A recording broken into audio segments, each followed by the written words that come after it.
سلام علیکم. تاسو ته په حجرې ټي وي کې هرکلی وایو.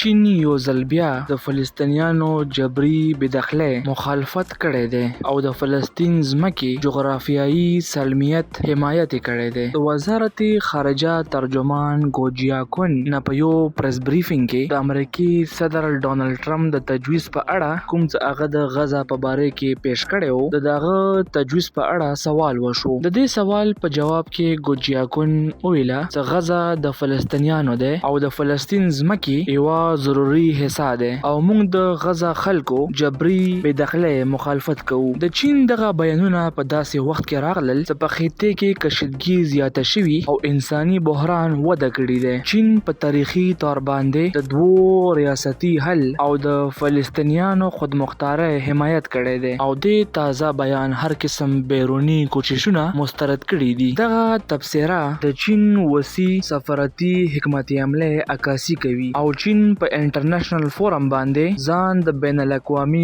قوانینو او د ملکونو د خودمختارۍ محافظ ګڼي. چین په هغو ملکونو کې شامل دی چې کوم د غزه خلکو جبري بېدخلۍ مخالفت کوي. د چین دغه تازه بیان دغه ښیي د غزه مسلې یو سیاسي حل پکار دی چې په کوم کې د غزه خلکو حقوقو او د علاقایي دعوو احترام وي. دا د حجرې ټي وي ریپورټ و. د نورو داسې ریپورټونو لپاره موږ سره اوسئ.